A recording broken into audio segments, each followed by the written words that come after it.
Dewch i ni weddio. Diolch i ni ti o Dduw am y fraint unwaith eto gael dod ger dy fron. Ni'n cyflwyno'n hamser eitho ofal di'n gweddio bydde di yn tywallt ysbryd arnom yn dod i'n plith yn ein herthu yn ein haddoliad. Bendithia diogel yn hamser. Ni'n gofyn hyn o trwy enw ac heiddiant ein harglwydd Iesu Grist. Amen. Croeso'n gwasanaeth ar ôl yr oedfa fe fydd na baned drws nesaf yn y neuadd. Oedfa nesaf pan awn syl ym hanner awr 3. Gwych atgoffa mewn cwrdd gweddi misol sydd yn cael ei gynnal ar y drydydd nos Iau o'r mis sef Chwefror 16 am hanner awr 7 yn y neuadd. Wrth i'r casgliad gael ei gymryd, gen i aros ar ein heistedd i ganu rhif 111. Wele, dyma gyfoeth gwerthfawr llawn uwch holl drysorau'r llawr. 111, gen i aros ar ein heistedd.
Bydd am darlleniad o'r epistol Paul at y Philippiaid, yr ail benod, ac yn dechrau darllen yn yr adnod gyntaf. Philippiaid, yr ail benod, ac yn dechrau darllen yn yr adnod gyntaf.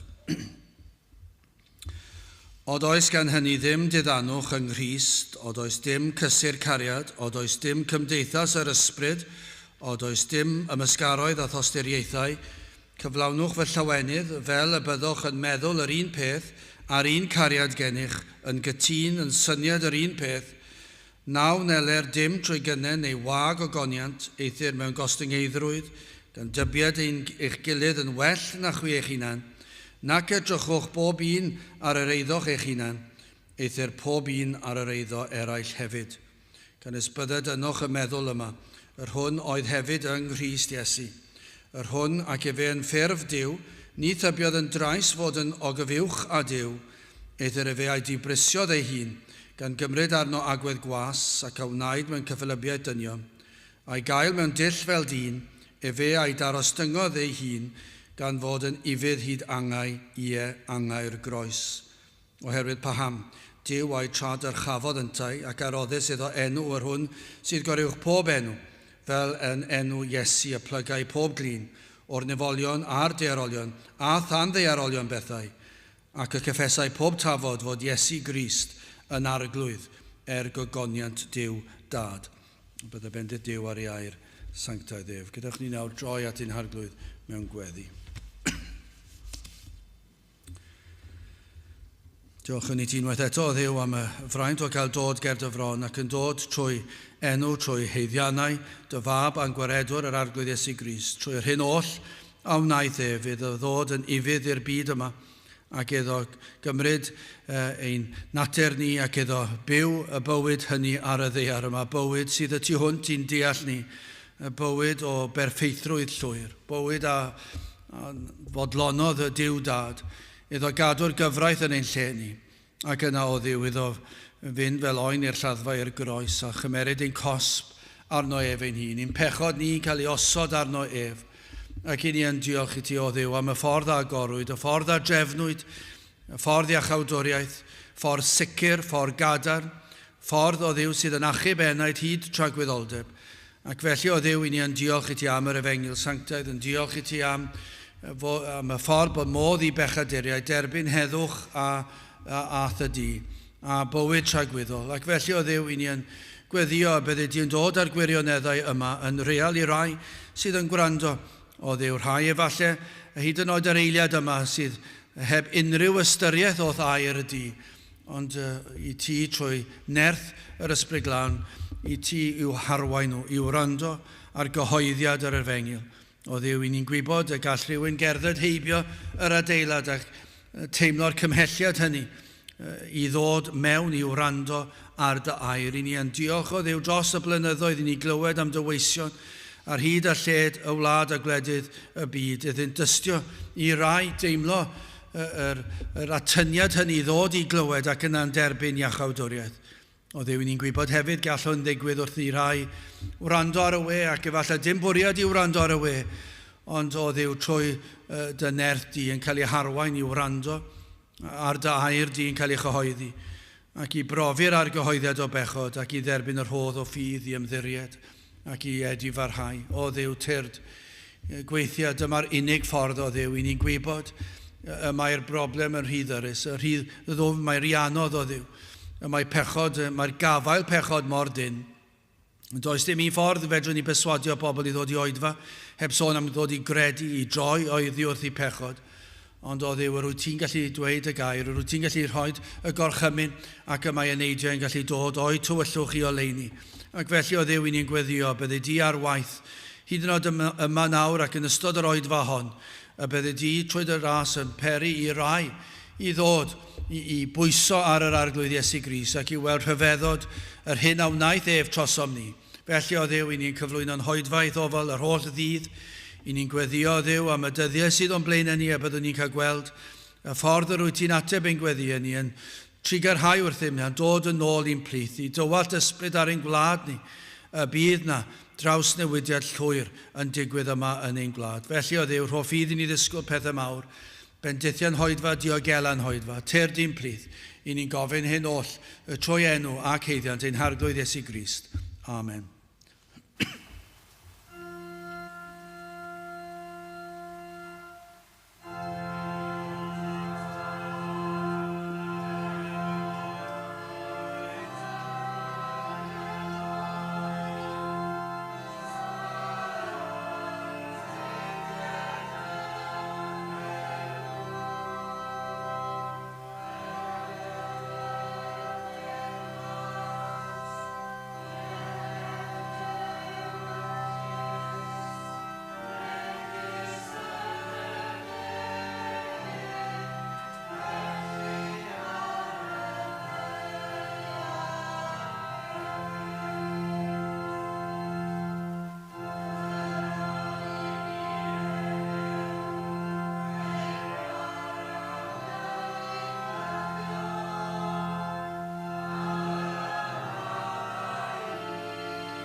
Dewch i ni ganu Emynau 360 a'i am fy meiau I dioddefodd Iesu mawr pan ddaeth yng ngrym ei gariad ef o entrych nef I lawr. 360 gwni sefyll i'w chanu.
Fe ddewyn testyn o'r epistol Paul at y Philippiaid.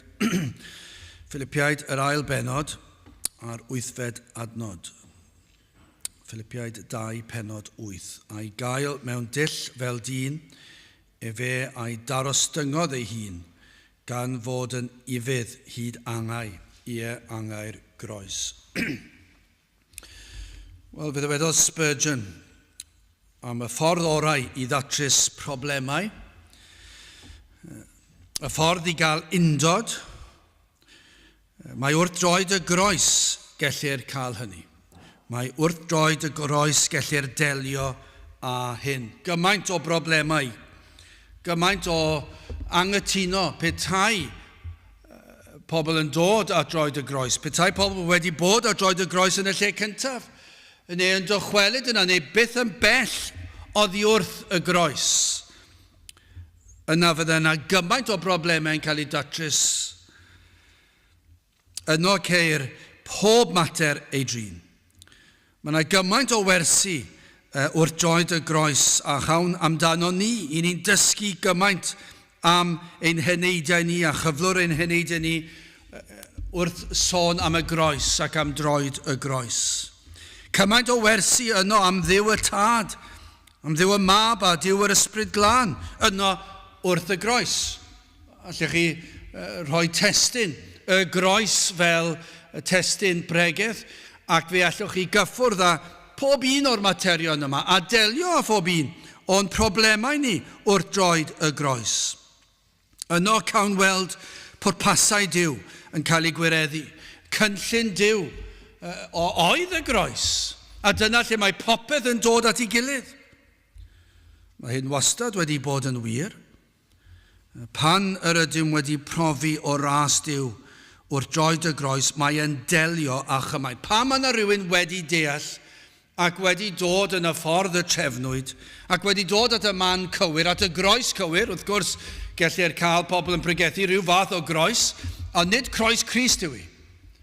Rhyw groes crefyddol falle yw'r un y maint yn ei pregethu. Ond pan yn dod at groes yr Efengil, yr hyn a geir yn yr ysgrythyr, croes Iesu Grist, yna i ni'n gwybod y delir a chymaint o bethau. Drwchwch ar y drydydd adnod yn Philippiaid 2 ymlaen. Naw neler dim trwy gynnen neu wag o goniant eithir mewn gostwng ei ddrwydd, gan dybied eich gilydd yn well na chwi eich hunan. Byddech chi'n datrys y broblem pethau ni wedi bod a droed y groes. Pan mae pobl yn meddwl bod nhw'n special, pan mae pobl yn meddwl bod nhw'n tipyn bach o well na gyda nhw, pan mae pobl yn meddwl bod nhw'n heiddi rhyw glod neu gilydd, bydde hwnna'n mynd mas trwy'r ffenest ffwrdd â hi yn syth. Naw neler dim trwy gynnen neu wag o goniant eithir mewn gostwng ei ddrwydd, gan dybied eich gilydd yn well na chwi eich hunan, nac edrychwch pob un ar yr eiddwch eich hunan, eithir pob un ar yr eiddo eraill hefyd, canis bydded ynoch y meddwl yma yr hwn oedd hefyd yng Nghrist Iesu. Chi'n dysgu hynny wrth droed y groes, os ych chi wedi cael profiad o Dduw. Os ydy Duw wedi dangos i chi eich pechod, os ych chi wedi cael gweld beth i chi wir fel, os ych chi wedi cael golwg ar beth yw'ch balchder chi wir fel, a beth yw natur eich person chi a'r gogwydd naturiol tuag at bechod a balchder a pob math o frynt ni erchyll. Yna, efallai dwi ddim mor anodd i edrych ar pobl eraill yn well na chi. Ac yna falle bydd yna lot llai o broblemau. Mi fydd yna gostwng ei ddrwydd. Mi fydd yna addoliad fod hwn wedi maddau ni, fod wedi marw yn fy llefi. Dyna chi wersi, chi'n dysgu wrth droed y groes. Petawn ni oll wedi profi a dysgu o'r gwersi a geir yng Nghrist, a'i groes, am wahaniaeth bydd yna, mae'r emynydd yn dweud hyn, o na bawn yn fwy tebyg i Iesu Grist yn byw, yn llwyr gysegri mywyd i wasanaethu Duw. Nid ei fwyn ei hunan y daeth i lawr o'r ne, ei roi ei hun yn aberth dros eraill naeth efe, o na bawni fel efe. Ond nid dyna i chi ddisgrifiad, mi fydden ni, petawn ni'n gallu dweud bod enaid wedi bod o droed y groes wedi derbyn o'r iachawdwriaeth. Yna, mi fydden yna drawsnewidiad llwyr, mi ddyle fe datrys problemau, ac os i ni'n crwydio'n bell o'r groes, dyna pryd mae problemau'n codi. Pan yn bell o'r Efengil, dyna'r pwysigrwydd pregethu'r Efengil drwy'r amser. Ond nid yw yn hyfedd, hyd yn oed mewn eglwysi Efengilaidd diwygiedig, pryn yw'r rhai sydd yn pregethu sut i chi'n dod yn Gristion. Beth nath Iesu Grist ar y groes. Fe fi na gyfeiriad ato. Fi ddim pledio gyda eneidiau. Fi ddim galw allan ar yn sy'n dod i gredu. Fi ddim i o'r fath. Mi fi na rhyw gyffwrdd arno fe. Pam yn dod mewn i'r pwnc. Ond nid dyna beth sydd ddim. Dyma datrys holl broblemau'r byd. Yw pregethu'r groes. Ar hyn a wnadd Iesu Grist. Mae holl fywyd Grist yn arwain at y groes. Mae'r holl iachawdwriaeth yn canolbwyntio ar y groes. Dyna lle mae'r problemau'n cael ei datrys. A mae problemau mewn eglwysi a capeli a Christnogion. Y mwyaf bellach maen nhw'n mynd o'r groes. O wrando ar ffordd iachawdwriaeth. Y mwyaf problemau. Balchder yn dod mewn. Mae angen i fod o droed y groes. Drwy'r amser. Sylwch hwn. Ni achubir enaid un person trwy efelychu Crist. Dydyn ni ddim yn sôn fan hyn. Canis bydded ynoch y meddwl yma, hwn oedd hefyd yn Crist Iesu. Dydy hwnna ddim yn dweud, mae'r rhaid i chi gopio Iesu Crist. Gall neb efelychu Crist. Gall neb copio Crist. Gall neb byw fel Iesu Crist. Nid yna beth sy'n achub enaid. Does neb yn gallu wneud yn ei nerth unan. Ni achubir enaid un person trwy efelychu Crist, ond wedi i Grist achub enaid, y mae'r enaid am efelychu Crist, ei waredwr, mawl yw enw. Ac o na bawn ni fel e fe nawr yn dod yn fwy real. Fedrwn ni ddim bod fel e fe. A fedrwn ni ddim ennill iachawdwriaeth, fedrwn ni ddim gwneud hynny. Ond ar eiliad mae rhywun yn dod at Grist ac mae'r Iesu Grist yn achub yr enaid. Yna mae am efelychu Crist. Ond mae fel betai ni wedi drysu'r holl drefn. Wel, yn gyntaf, hoffwn ni edrych ar ein cynrychiolydd ni. Yna Crist fel ei ddarostyngiad ac yn olaf yn drydydd ei farwolaeth. Felly'n gyntaf ein cynrychiolydd, ei ddarostyngiad ac yn olaf ei farwolaeth. Wel, Crist fel ein cynrychiolydd, hyn sydd yn sicr, fe ddaeth Iesu Grist i'r byd, ond nid yw hwnna'n ffaith hanesyddol. Dwi ddim yn siŵr os oes yna bobl yn cwestiynu hynny, dwi ddim wedi dod ar draws pobl sydd yn cwestiynu'r ffaith hanesyddol yma, y daeth Iesu Grist i'r byd. Dywedwyd y byddai yn dod gan broffwydi'r Hen Testament, ac i'r fath fanylder gan y proffwydi, ac yna fe ddaeth sydd yn ffaith hanesyddol. Does neb yn gallu gwadu hyn.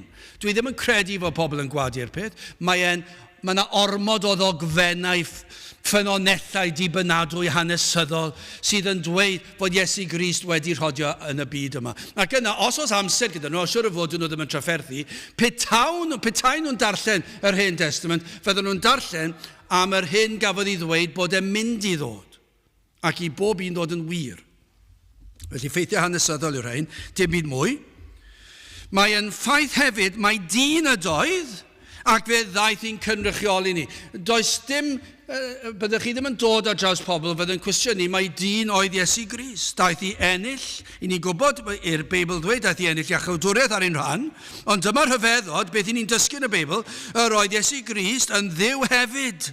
Yn ddyn ac yn dduw, ac ni gollodd ei ddwyfoldeb. Adnod 6, yr hwn ac fe yn ffurf Duw, ni thybiodd yn drais fod yn ogofiwch a Duw. Mae'n anhygol yn diwedd.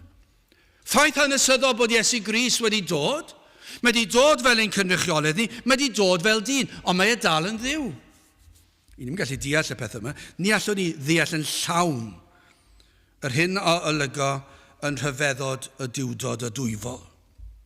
I ni ddim yn gallu deall beth mae'n golygu Iesu Grist fod yn dduw. Mae e tu hwnt i'n deall ni. Fedrwn ni blygu ac addoli. Ac felly, gan nad ydyn ni'n gallu yn llawn deall y rhyfeddod yma o'i ddiwdod. Ac felly, oherwydd hynny, ni allwn werthfawrogi yn llawn chwaith iddo ddod lawr i'r byd. Dyw hwnna ddim yn rhywbeth ni'n gallu deall. Sut gall Duw ddod lawr i fyd fel hon? Ac i esbonio hynny, a'r holl brofiadau, mae e tu hwnt i'n deall ni. Dydyn ni ddim yn gallu deall, ni'n gallu credu'r peth, ond dydyn ni ddim yn gallu deall Adnod 7. Eithyr e fe a'i dibrysiodd ei hun gan gymryd arno agwedd gwas, ac a wnaed mewn cyffelybiaeth dynion, fel chi a fi. Fe ddath i'r byd yma, fel ein cynrychiolydd ni, ffaith hanesyddol iddo ddod, ond mae'r Beibl yn dysgu ni roedd e dal yn dduw, ond mi roedd e'n ddyn hefyd. Rhaid oedd iddo fod yn ddyn mwyn ein cynrychioli ni. Ond fedrwn ni ddim deall yr rhyfeddod, mae e'n rhy anodd i ni. Dydyn ni ddim yn gallu ysgrifennu traethawd ac esbonio'n llawn. Allwn ni gyffwrdd ar faterion a plygu lawr ac addoli, ond mae e'n anhygol. Iddo fe dibrisio ei hun, a chymryd arno agwedd gwas, ac fod mewn cyffelybiaeth dynion, yn edrych fel chi a fi. Oedd yr Iddewon, fel yn sicr llawer heddi, yn gallu derbyn Iesu Grist ddod fel dyn, iddo cael ei eni fel dyn. Datgana llyfrau hanes ac siŵr o fod beth o'n i siarad am mwyafrif o bobl Caerdydd heddi a gofyn, A chredant i'r Iesu droed ar y ddaear. Siŵr o fod tybiwn ni byddant yn cytuno bod e wedi troedio ar y ddaear. Credant bod fath gymeriad a Iesu Grist wedi byw. Credodd yr Iddewon hyn a gwelant ei fod yn edrych fel hwy, ond nhw'n gallu dweud mai dyn oedd yn edrych fel nhw. Wyneb, dwylo, breichiau, coesau, corff, gwallt. Yr oedd yn edrych fel nhw. Iddo gael ei eni fel baban fel nhw, o'n nhw'n gwybod, o'n nhw wedi clywed, o'n nhw'n nabod i fam a'i dad, o'n nhw'n dweud, ni'n gwybod yr haen mae wedi cael ei eni, ac iddo cael ei osod mewn, ei orchuddio mewn cydachau, i'w gadw'n gynnes, achos byddai'r baban wedi bod yn oer. Ac felly, fel chi a fi, pan oedd ni'n blant, yn babanod bach, yr oedd rhaid i ni'n cael ein gorchuddio gyda cydachau'n cadw ni'n dwym. Ac felly, yr oedd yr Iesu. Ond fel y mwyafrif heddi, ni chredant mae genedigaeth wirthiol ydoedd. Dyna oedd yr Iddewon, a dyna lle byddwn ni'n cael trafferth heddi. Bydych chi'n mynd allan ar y strydoedd a siarad â phobl, bydden nhw'n credu bod Iesu Grist wedi cael ei eni, achos roedd yn ddyn, felly o'n nhw'n sicr bod wedi cael ei eni. A bydden nhw'n siŵr o fod ddim yn credu y llwyr yr hanes sydd wedi cael ei roed amdano, ond bydden wedi cael ei eni rhywle, bydden nhw wedi meddwl, wel siŵr o fod, ac yna iddo fe dyfu fyny, ac bydden nhw wedi derbyn hynny. Ond ni chredant mae genedigaeth wirthiol ydoedd siŵr o fod. Ni chredant mae cynlyniad i waith dwyfol oedd yr genedigaeth. Iddo gael ei eni yn ddibechod, bydden nhw ddim yn credu hynny chwaith. Doedd yr Iddewon ddim yn credu hynny. Bydden nhw'n fodlon cydnabod bod e'n fabi, tyfu fod yn fachgen, ac yna i fod yn ddyn, roedd yn edrych fel nhw. Yn sicr credant iddo fod fel hwy, iddo gael brodyr a chwiorydd, roedden nhw'n credu hynny, ac iddo weithio fel nhw, maen nhw'n credu hynny. Yn y blynyddoedd arweinydd at ei weinidogaeth, bydde wedi gweithio. Marc, penod 6 adnod 3. Onid hwn yw'r sair, mab Mair, brawd Iago, a Joses, a Judas, a Seimon, ac onid yw ei chwiorydd ef yma yn ein plith ni, a hwy a rwystrwyd o'i blegyd ef. Maen nhw'n gwybod ei fod e fel ni. Mam a dad, brodyr y chwiorydd, gweithio fel sair. Oedd ganddo fe swydd. Oedd wedi bod yn fabi. Oedd nhw'n credu hynny. Credad mae dyn oedd yn sicr yn y modd yr oedd yn sychedig, oedd yn blino, oedd yn cysgu. Bydde wedi profi tristwch a llawenydd fel nhw. A fel hwy, ni'n gwybod yr Iddewon, a fel ni heddi, byddant wedi credu iddo farw. Bydde pobl yn credu iddo farw. Mae yna hanes yn does bod y groes, bod wedi marw. Mi fydde pobl yn fodlon cydnabod hynny. Byddwch chi'n siarad â pobl ar y stryd, bydde'n fodlon dweud, wel, dwi wedi darllen rhywle, a mae'n eitha dibynadwy iddo bod wedi syched arno fe, oedd angen bwyd arno fe, oedd angen cysgu fel ni, mae angen bwyd arno ni yn does, mae angen dillad i'n cadw ni'n gynnes, mae angen i ni gysgu cael nerth. A'r holl beth yma, roedd yn ddyn, fel chi a fi. Ond gwybod hefyd iddo farw. Ond ni ddeallant mae marwolaeth gwahanol oedd e. Yr oedd yn farwolaeth yn yr ystyr y profo ni, ond llawer mwy, doedden nhw ddim yn gweld hynny. Fel ei enedigaeth gwirthiol, mae ei farwolaeth yn wirthiol hefyd, ond dyna'r broblem. Dyw pobl ddim yn dod cyn belled â hynny. Ddim yn gweld yr enedigaeth wirthiol a ddim yn gweld y farwolaeth gwirthiol chwaith. Yn ei farwolaeth ef, i ni'n cael marwolaeth corfforol yn sicr, yn sicr, buodd e farw. Yr oedd na ddigon o dystion yna i gallu gweld ei fod wedi marw. Fod yr anadl wedi mynd. Ond yn ei farwolaeth, yr oedd na fwy na'r farwolaeth corfforol, roedd na farwolaeth tragwyddol, gwirfoddol, dirprwyol. Fi oedd e farw yn lle ni, mae hwn yn gosod ei farwolaeth uwch ben pawb arall. Yno ar y groes cyflawnodd y pwrpas i ddyfodiad. Yno ar y groes y talodd y pris am ein iachawdwriaeth. Ond ni welant hyn, doedd yr Iddewon ddim yn gallu gweld e. Roedden nhw'n fodlon cydnabod mae dyn oedd e, ond eisiau cael gwared ono fe. Ac onid dyna sut y mae pobl heddi yn fodlon cydnabod bod rhyw arweinydd crefyddol yw e. Yn fodlon cydnabod ei ddynoliaeth, ond ddim yn gweld rhyfeddod ei ddynoliaeth ei fod wedi eni yn wirthiol. Na pam mae'n Nadolig mor bwysig. Mae mor bwysig i ni gofio'r Nadolig a manteisio'r bob cyfle Nadolig i ddweud am yr enedigedd. Mae sôn ei fod yn enedigedd fel chi a fi, roedd yn enedigedd naturiol, ond roedd yna gwirthiol hefyd. Trwy nerth yr ysbryd glân cafodd ei eni. Ac yna gafodd ei eni yn ddibechod oherwydd y ffordd gafodd ei eni, roedd yn ddibechod. Ac yna fe brofodd y hyn trwy fywyd e. Fe gadwodd e'r gyfraith, roedd yn gwbl berffaith trwy fywyd e. Ac yna erbyn iddo fe cymryd y farwolaeth, fi oedd e farw fel chi a fi. Ond mae'r farwolaeth yn wirthiol hefyd. Mae yna fwy iddo. Ond mae mor drist yn diwedd pan mae pobl yn dod mor fyr. Beth ddigwyddodd i'r Iddewon? Gwrthodiad felly o Iesu Grist a geir. Beth sy'n digwydd heddi? Gwrthodiad o Iesu Grist a geir. Hyd yno, pobl crefyddol. Falle bod yn gwisgo rhwng fwclus gyda croes arni. Falle chi'n gweld y chwaraewyr pêl-droed yn neud yr arwydd o'r groes, yn gobeithio am lwc, neu rhywbeth felly. Maen nhw'n fodlon mynd draw rhyw linell o rhywbeth, a sôn am Iesu Grist a'i groes, ond dyna fe, dyna gyd yw e. Ond beth, pan maen nhw'n dod at yr Efengil, mae yna wrthodiad, i ni'n gweld yn Ioan 5:18. Am hyn, gan hynny, yr Iddewon a geisiasant ei yn fwy eiladdef, o blegyd nid yn unig iddo dorri'r saboth, ond hefyd iddo ddywedyd fod Duw yn dad iddo, gan ei wneithir yn hun yn gystal â Duw. Doedden nhw ddim yn fodlon bod hwn yn dweud ei fod yn dduw hefyd. Fe ddath ei fod yn ddyn, maen nhw'n fodlon cydnabod mai dyn a rhyw arweinydd a sy'n nhw'n cytuno dy fe, felly ffwrdd â fe. Ond roedd na wrthodiad, unwaith chi'n dod ar ysbrydol mewn, mae na wrthodiad. Dyna dal yw'r hanes. Pan ych chi'n dod ar ysbrydol mewn i'r Efengil, gallech chi gyhoeddi'r Efengil, rywsyd, allech chi sôn am y groes. Ond trwy peidio dod ar ysbrydol mewn iddo fe, fe fydd pobl yn fwy na pharod i ddilyn crefydd Iesu Grist y groes hyd yn oed. Ond nid croes yr Efengil yw hi. Achos dyn nhw ddim yn gallu weld e. A dyma oedd problem yr Iddewon, pobl crefyddol. Fod digon parod cydnabod bod Iesu Grist yn ddyn. Ond nid yr elfen goruwch naturiol i Iesu Grist cael ei eni yn ddyn perffaith. Nid yr elfen goruwch naturiol yn ei farwolaeth, do fi oedd e farw, ond am farwolaeth.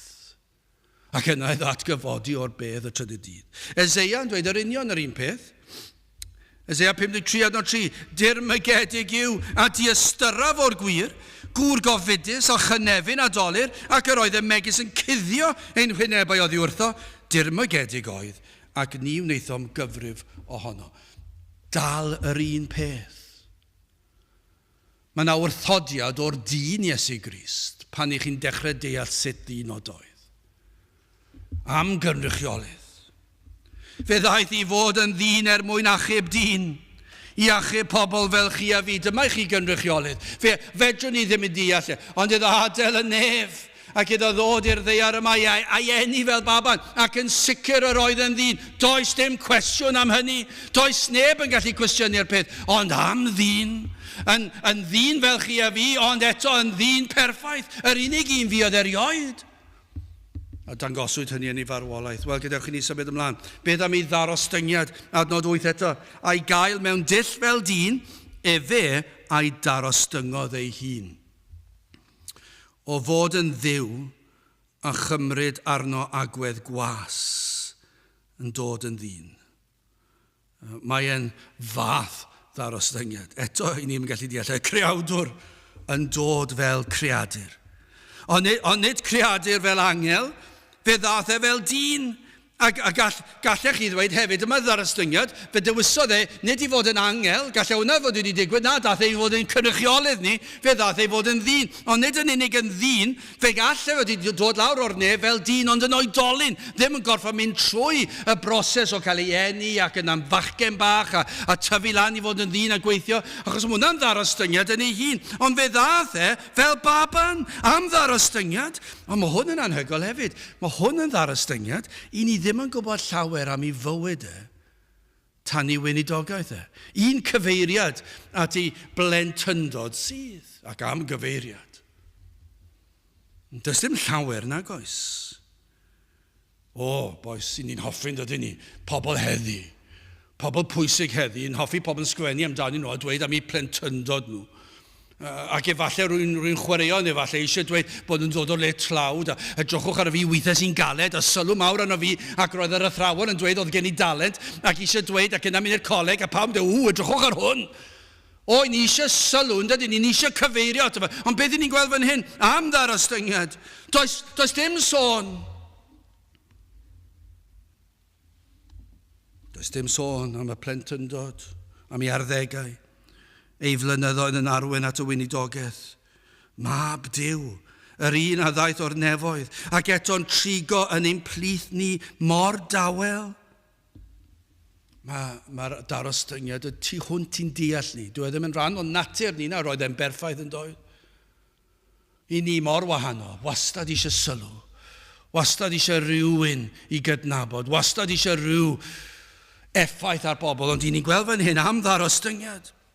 Ac yna, y dath ei'r pwrpas pan dechreuodd ei weinidogaeth. Ni aeth at yr arweinwyr mawr, at yr archoffeiriad, neu'r prif ysgrifenyddion. Fe aeth at y bysgotwyr cyffredin, aeth at y publicanod.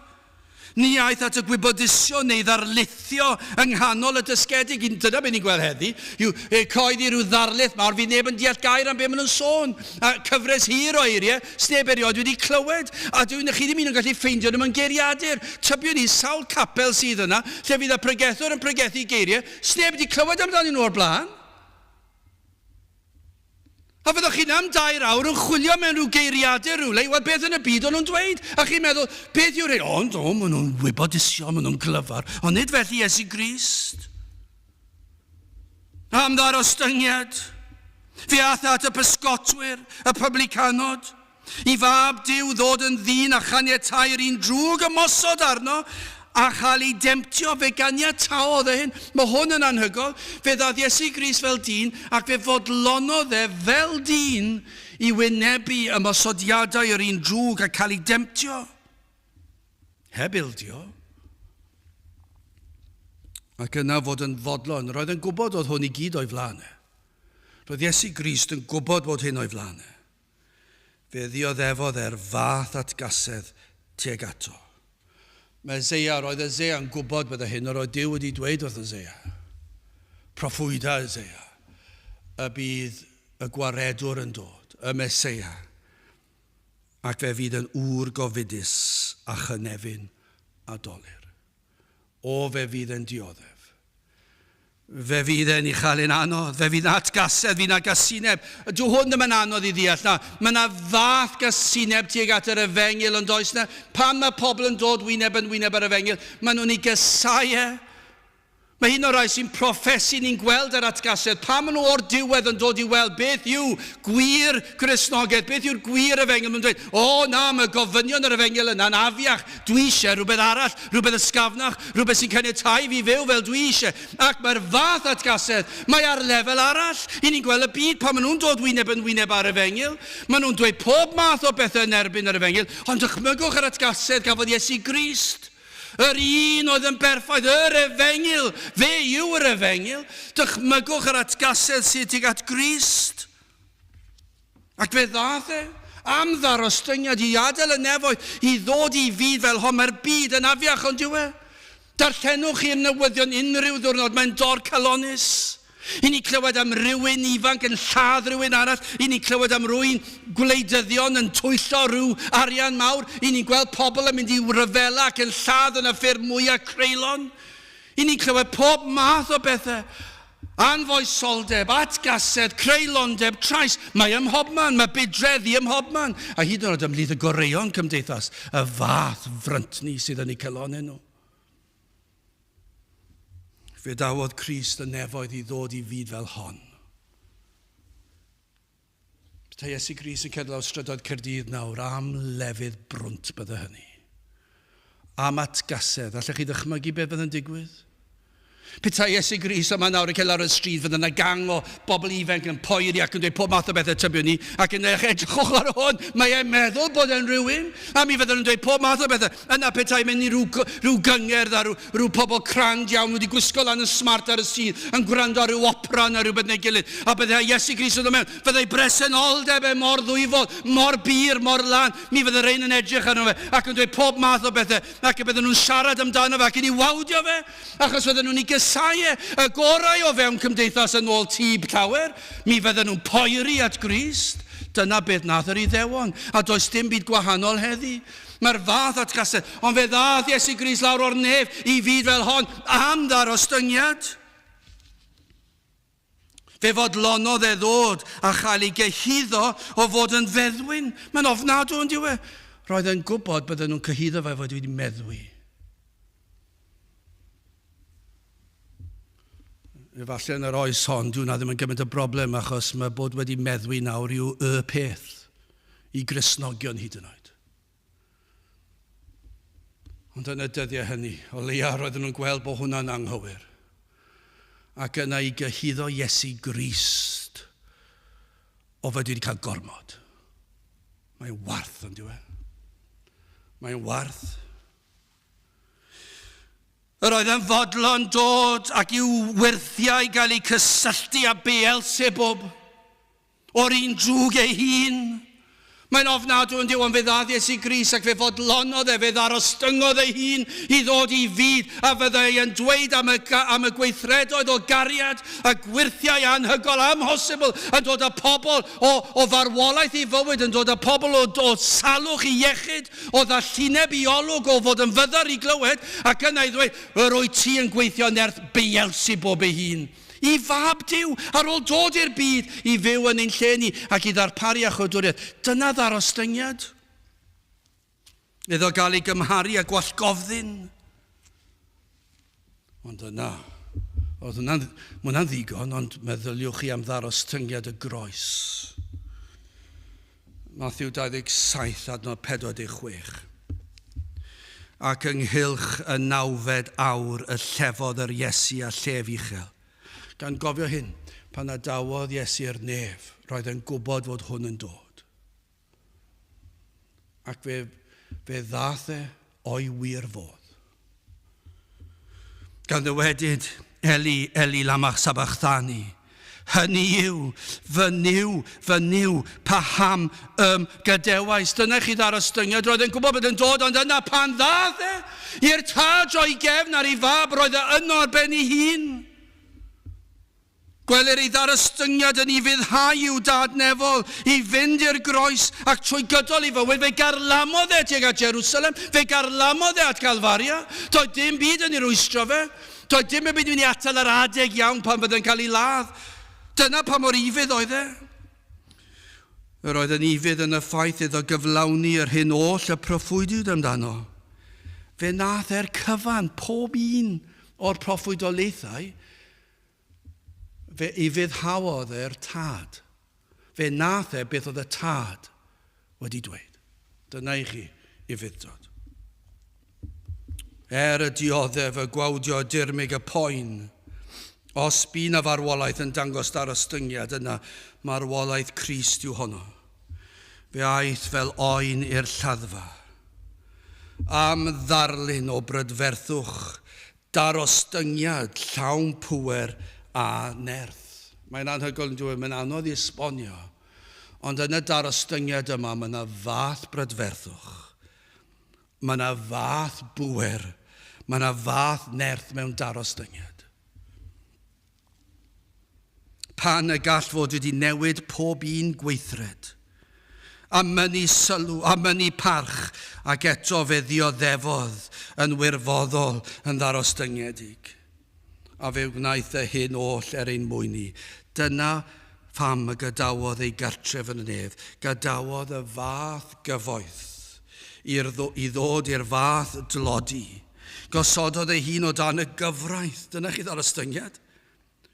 Ein mwynnu fe gadwodd bob rhan ohoni. Ein mwynnu yn ein lle ni. Nid oedd ffordd arall. Dyma'r ffordd y cynlluniodd y diwdod. Cynllunio'r byd cyn lledu'r nefoedd wen. Dyma oedd y cyfarfod. Y bod ffordd wedi cael ei drefnu. A dyma oedd y ffordd. Rhaid i ti i fynd fel eu cynrychiolydd nhw mwyn i fy nghyfiawnder i cael ei fodloni. Doedd dim ffordd arall. Ac fe nath ei fyddhau. I ddod i fyd llawn pechaduriaid a fyddai yn ei wrthod. Dyna i chi ddarostyngiad. Os fiodd na ddarostyngiad, dyma chi fe. Wel yn olaf yn drydydd ei farwolaeth, adnod 8 eto. a'i gael mewn dill fel dyn, fe a'i darostyngodd ei hun, gan fod yn ifydd hyd angau, Angau'r Groes. O'ch chi bron iawn, ond ydych chi bron iawn yn gallu clywed y tristwch, yr addoliad, y rhyfeddod yn llais Paul, wrth iddo ddisgrifio marwolaeth Crist. Chi bron iawn yn gallu clywed fod yn teimlo fod e mor warthus, fod e mor driennus. Mae'n dweud, Gan fod yn ifydd hyd angau, mae bron iawn fe bod e'n gallu credu fod y bobl wedi wneud hyn. Angau'r Groes. Ni chaniatawyd i Rhufeinwyr groeshoelio Rhufeinwyr. Yr oedd yn atgas iddynt feddwl am farwolaeth mor ddirmygus, mor ofnadw. Sdim un Rhufeiniwr yn mynd i cael ei groeshoelio. Mae hwnna ar gyfer cenhedloedd eraill. Mae hwnna, mae'r cadwyd y ffordd erchyll yna o farwolaeth am yr isel, y gweithaf, y caethweision, y brwnt. Hon oedd y modd mwyaf cywilyddus i farw ar y pryd. Hon oedd yn darparu'r gwarth fwyaf. Dyma oedd y peth mwyaf erchyll, dim yn unig o ran y boen a popeth felly, ond y ffordd bydd y pobl yn chwerthin am ben, yn dweud, i chi'n werth dim byd. Chi ddim yn werth taflu hyd yn oed i'r llewod, allech chi dweud, rhaid i ti fynd ar y groes, dyma'r ffordd gweithaf oll, yr un isel oll, i'r caethweision, i'r brwnt.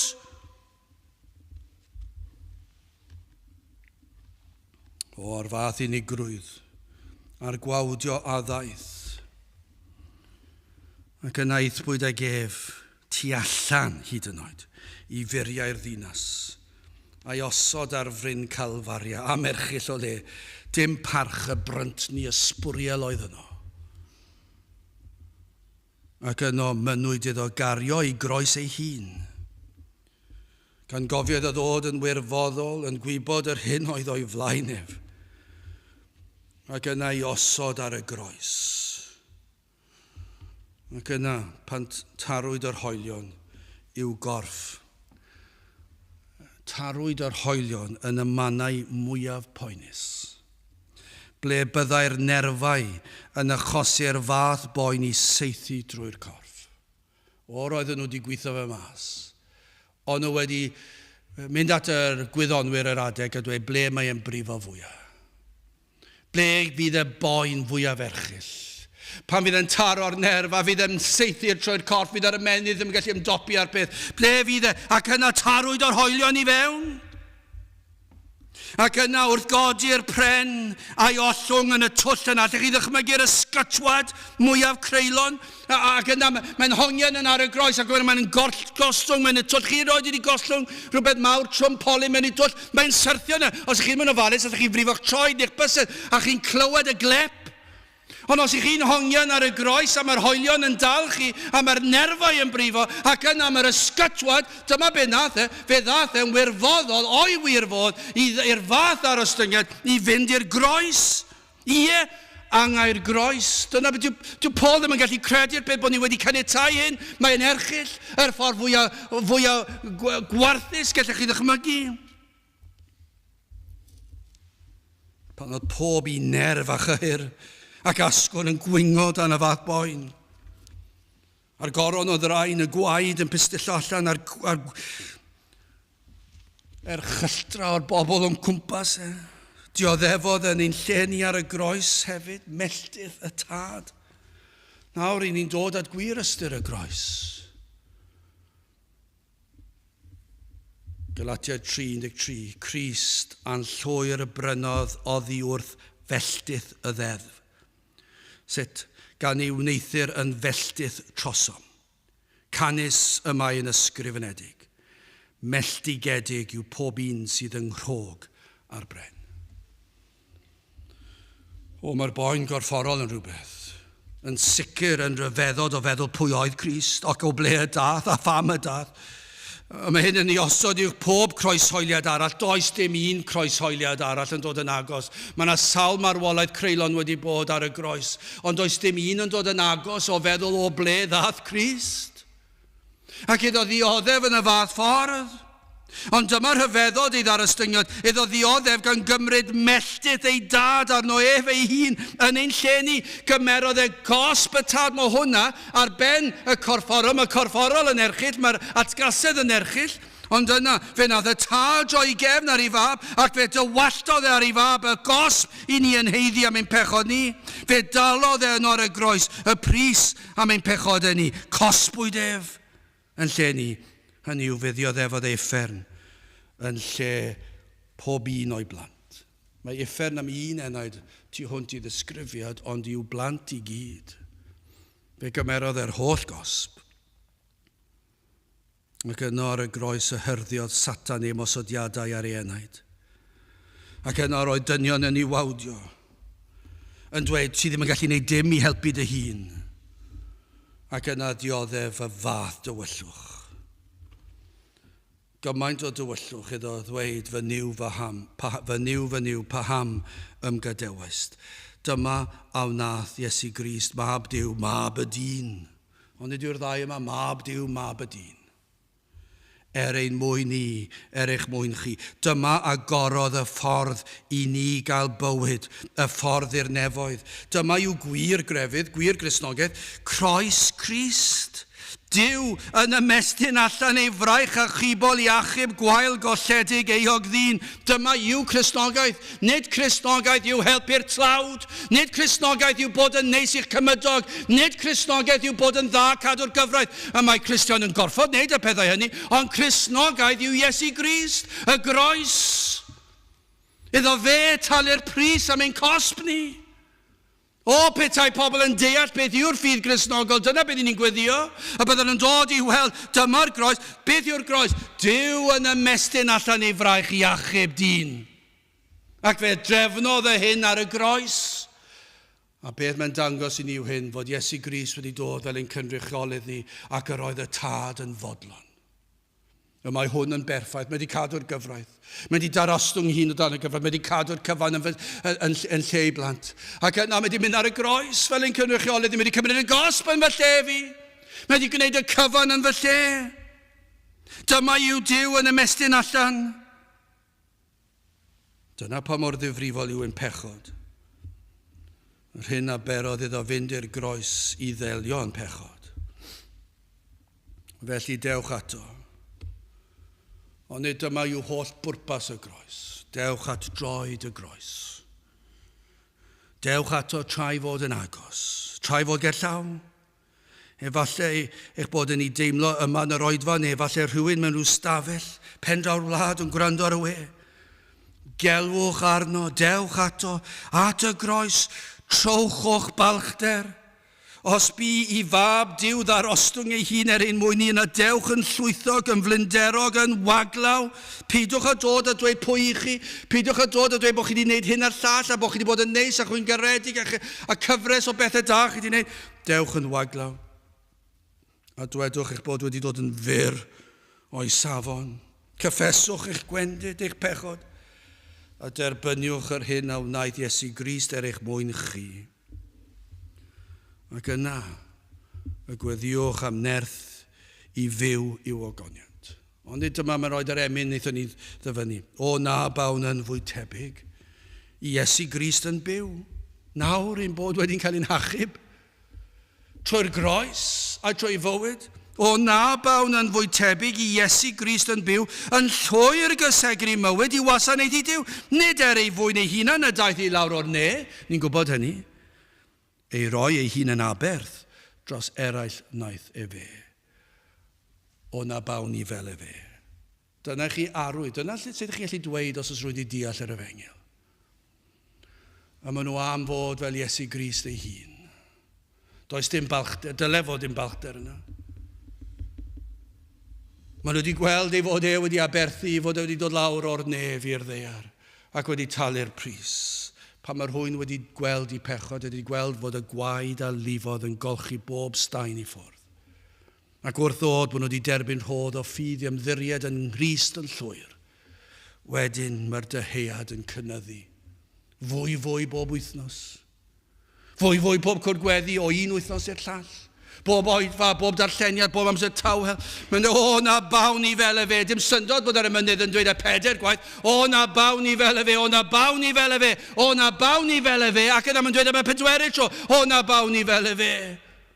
Y mae yn bopeth i ni. Fe adawodd hwn yn nefoedd i ddod i achub enau dyn.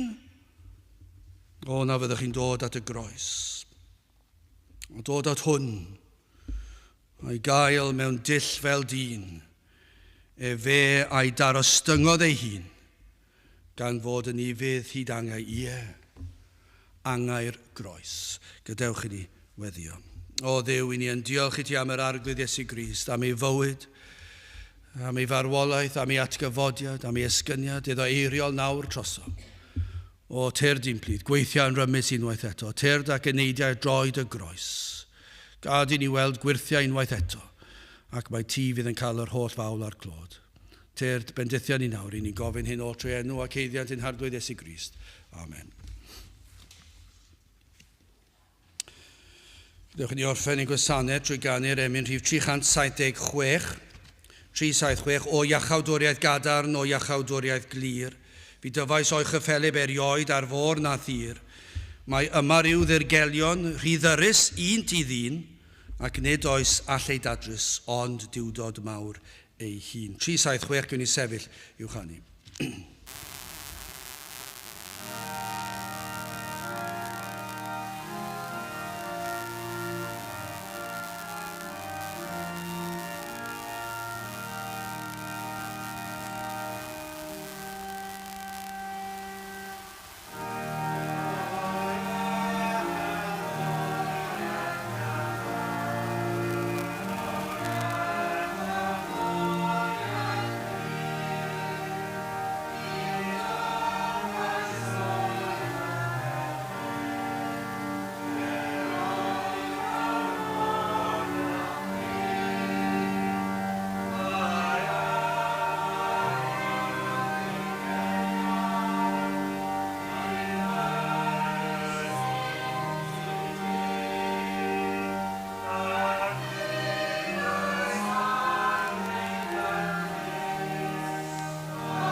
A nawr bydde di ras yn harglwydd Iesu Grist a chariad Duw a chymdeithas yr ysbryd glân fod gyda chwi oll hyd byth.